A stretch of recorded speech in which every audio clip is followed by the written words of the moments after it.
Samedi 22 mai 2021, mesdames et messieurs, bonjour et merci de suivre RTI 1, il est 6h30.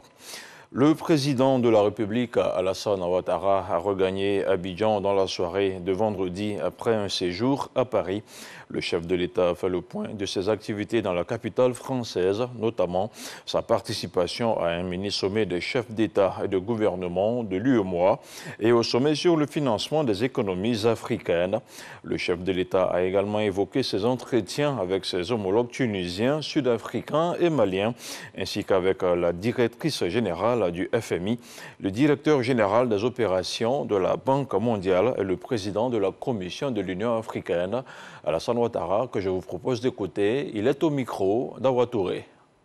Je rentre de Paris où j'ai pris part à l'invitation du président de la République française, Emmanuel Macron, au sommet sur le financement des économies africaines le mardi 18 mai 2021. Ce sommet a été précédé d'un dîner d'échange le lundi 17 au soir, qui a duré assez longtemps pour essayer d'évoquer de manière informelle et sans donc vraiment formalité les questions de fond que nous devrions discuter le mardi 18. Au cours du sommet, nous avons examiné plusieurs questions essentielles relatives à la mobilisation de financements importants et innovants en faveur des pays africains pour la vaccination accrue des populations contre la COVID-19 ainsi que pour la relance économique de nos pays.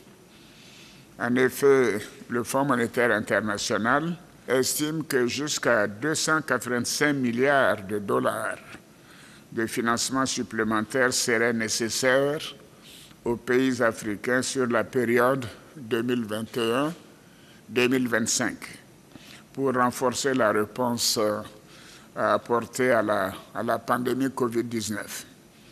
Sans une action collective, le financement et les objectifs du programme de développement durable de l'horizon 2030 des Nations Unies et de l'agenda 2063 de l'Union africaine seraient compromis. C'est pourquoi nous avons décidé d'agir ensemble pour proposer un plan de soutien financier substantiel pour donner une impulsion à l'économie des pays africains. Dans l'immédiat, la priorité absolue est de vaincre la pandémie. Et à cet égard, certains États, tels que la France, ont décidé de mutualiser leurs efforts pour permettre un accès équitable aux vaccins, aux traitements et aux moyens de diagnostic sûrs et abordables en Afrique. Nous nous proposons d'accélérer en particulier avec le secteur privé la production en Afrique de vaccins et le transfert des droits de propriété intellectuelle ainsi que le savoir-faire. J'ai demandé au Premier ministre de prendre la tâche de la Société financière internationale, la SFI, pour que la Côte d'Ivoire fasse partie des pays qui demanderont à ce que la fabrication du vaccin se fasse en Côte d'Ivoire. Donc nous demandons que la Côte d'Ivoire, qui a déjà le centre de Grand Bassam, puisse faire partie des pays à sélectionner pour la mise en place de structures pouvant fabriquer donc le vaccin, d'autant plus que nous sommes très avancés et nous avons fait des investissements importants au niveau de l'Institut Pasteur. Plus généralement, la conférence a décidé de mettre l'accent sur le développement du secteur privé, qui est le socle du développement de nos économies. La conférence a appelé à soutenir, comme lors de la crise financière de 2009, l'allocation de droits de tirage spéciaux du FMI d'un montant de 650 milliards de dollars, dont près de 33 milliards pour le continent africain. Nous avons insisté pour qu'il y ait plus de solidarité et surtout que le continent africain puisse bénéficier de montants additionnels. et aussi que les discussions puissent se poursuivre pour mettre à la disposition du continent 100 milliards de dollars au lieu de 33, qui seraient prélevés en partie sur les allocations des pays développés qui jouissent d'une situation confortable de réserves de change telles que l'Union européenne, la Chine, les États-Unis, le Japon et d'autres pays. Enfin, nous nous sommes mis d'accord pour poursuivre l'initiative de suspension de la dette jusqu'à fin 2021.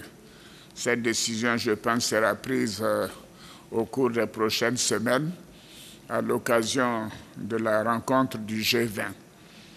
Alors, il s'agit d'adopter une approche différenciée et des mécanismes de soutien pour permettre aux pays avec une dette soutenable, c'est le cas de la Côte d'Ivoire, et un accès aux marchés internationaux de capitaux, de mobiliser des ressources longues et à des taux d'intérêt plus faibles. Les pays africains ont par ailleurs plaidé pour un déficit plus important dans le financement de leur économie pour la lutte contre la pandémie du Covid-19 et le terrorisme. En prélude au sommet sur le financement des économies africaines, j'ai participé à un mini-sommet des chefs d'État et de gouvernement de l'UEMOA, notamment pour permettre à la Banque ouest africaine de développement de pouvoir avoir accès à une allocation de DTS. J'ai également eu des entretiens avec mes homologues Kaïs Saïed de Tunisie, Cyril Ramaphosa d'Afrique du Sud et Mbandao, président de la transition du Mali, ainsi qu'avec la directrice générale du FMI, Mme Kristalina Georgieva, le directeur général des opérations de la Banque mondiale, M. Axel Van Trosberg, et le président de la Commission de l'Union africaine, M. Moussa Mahama Faki. Alors, ces entretiens ont été l'occasion de passer en revue les relations de coopération entre la Côte d'Ivoire et les pays respectifs, ainsi qu'avec, bien évidemment, les institutions de Bretton Woods et la Commission de l'Union africaine, et d'évoquer les questions régionales et internationales. Au cours de mon séjour, j'ai également assisté aux obsèques du président fondateur de Jeune Afrique, M. Béchir Ben Yamed, qui est décédé il y a quelques semaines et qui a apporté une grande contribution au développement de l'Afrique et surtout, je crois, à l'émancipation des jeunes de notre continent. Alors, pour conclure, je peux dire que ce sommet a été un grand succès. Bien sûr, ce sont des promesses pour le moment, non seulement pour notre pays, mais également pour toute l'Afrique, et donne de bonnes perspectives pour accélérer la relance de nos économies. Il a permis aux chefs d'État et de gouvernement ainsi qu'aux institutions financières internationales de réfléchir ensemble sur la problématique de financement des économies africaines et de proposer des solutions durables et innovantes pour le développement du continent africain. Il y avait au total une vingtaine de pays africains, dont les 5 pays du G5 Sahel. Donc c'était une bonne représentation au niveau donc, du continent. Suivant de près l'actualité nationale, le président de la République s'est également prononcé sur les violences observées il y a quelques jours à Abidjan. Des violences à l'encontre des ressortissants nigériens. Sur le sujet, voici la réaction du président Alassane Ouattara, toujours au micro d'Awa Touré. Je voudrais d'abord féliciter le Premier ministre, le gouvernement et les grands commandements pour leur prompte réaction et dire à nos frères nigériens, et comme tous les frères africains et même les populations vivant en Côte d'Ivoire, que la Côte d'Ivoire est une terre d'hospitalité et que ce genre de situation ne devrait plus se reproduire. Je crois que les premières enquêtes ont déjà donné des indications, mais nous poursuivrons. Et ce genre de situation sera sévèrement puni. Et bien sûr, je compte sur vous, en matière de communication, de faire comprendre que la Côte d'Ivoire a changé depuis 10 ans. Nous ne sommes plus dans une situation à essayer de trier entre les populations qui vivent en Côte d'Ivoire. L'essentiel, c'est que les uns et les autres respectent les lois de la République, travaillent et apportent leur contribution à l'évolution de notre beau pays. Donc je suis sûr que les grands commandements, la défense, la sécurité sous l'autorité du Premier ministre, prendront toutes les dispositions, mais je demande que la justice aille vite et que toutes les personnes identifiées soient donc dénoncées et soient donc bien sûr traduites devant la justice. Autre chose, à présent, la naissance de grands pôles économiques dans le nord du pays est en marche. Après la région du Poro, c'est celle du Tchologo qui a vu la pose de la première pierre du port sec de Ferkessé-Dougou. La cérémonie a été présidée par la ministre d'État, ministre des Affaires étrangères, Kandia Camara. Elle a vu la participation de plusieurs membres du gouvernement ivoirien, du gouvernement burkinabé et malien. L'ouvrage d'un coût global de 254 milliards de francs CFA va contribuer à désengorger les principaux ports d'Abidjan et de San Pedro. Comme le prix de nombreux produits de grande consommation tels que le sucre, le riz ou encore l'huile, le prix de la baguette de pain n'augmentera pas. C'est ce qui ressort de la séance de travail qui a eu lieu entre le directeur général du commerce et les 3 fêtières des organisations de boulangerie et de pâtisserie de Côte d'Ivoire. La rencontre s'est déroulée en présence des représentants des organisations de consommateurs de notre pays. L'objectif du gouvernement est de protéger le panier de la ménagère. Les explications de Samuel Dangui. Abidjan, commune de Marcory. Brigitte se ravitaille en baguette de pain et assure que le prix n'a pas augmenté. Je viens d'acheter du pain sans sel, 2 baguettes qui coûtent 300 francs les 2 baguettes. C'est toujours le même prix, 150 la baguette. En début de cet après-midi, le directeur du commerce a eu une séance de travail avec les 3 fêtières des organisations de boulangerie et de pâtisserie, en présence des organisations de consommateurs. Les boulangers ont renouvelé leur engagement à ne pas profiter de la crise énergétique que traverse la Côte d'Ivoire pour augmenter les prix. Nous nous sommes dit qu'il faut faire un effort pour accompagner le gouvernement, qu'il faut soutenir le gouvernement, il faut accompagner le gouvernement de sorte qu'on puisse traverser cette crise énergétique. Je voulais lancer un appel aux consommateurs pour dire que nous sommes des acteurs de la lutte contre la vie chère et nous ne devons pas rester passifs, nous devons remonter toutes les informations. C'est ce qu'on appelle le consommateur averti justement. Côté gouvernement, c'est la surveillance des prix sur le marché.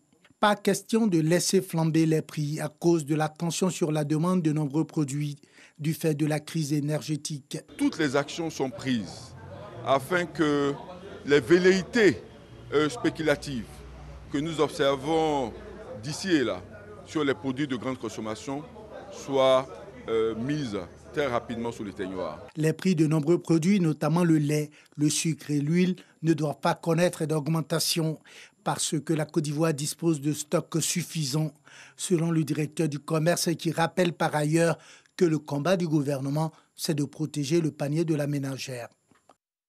Dans l'actualité hors de chez nous, le chef de l'armée de terre nigériane Ibrahim Ataïrou, 54 ans, est mort vendredi dans le crash d'un appareil de l'armée de l'air. Le crash s'est produit à proximité de l'aéroport de Kaduna, dans le nord-ouest du Nigeria. Les vidéos du drame montrent un panache de fumée ocre s'élever dans le ciel dans la fin de l'après-midi et des débris de carlingues éparpillés au sol. Ce drame aurait coûté la vie à 11 autres personnes, d'autres militaires de son entourage. Le lieutenant général avait pris ses fonctions récemment, à la fin du mois de janvier dernier, lorsque le président Muhammadu Buhari avait été contraint de remplacer entièrement son état-major. Et puis, hors du continent africain, au Proche-Orient, l'enclave palestinienne où s'entassent plus de 2 millions de personnes pensent désormais ses plaies après 11 jours de bombardement. À chaque coin des maisons ont été pulvérisées par les raids de l'armée israélienne et les familles ont tout perdu. Des familles qui tentent laborieusement de déblayer les ruines de leur ancienne habitation. Sinon l'objectif numéro 1 à présent à Gaza est de reconstruire rapidement car beaucoup de familles sont désormais sinistrées. Un chantier titanesque pour de nombreux Palestiniens. Voilà, c'est tout pour ce 6h30. Merci à vous de l'avoir suivi. Retrouvez à 10h et à 13h Herman Guivet. À demain, 6h30, toujours sur RTI 1.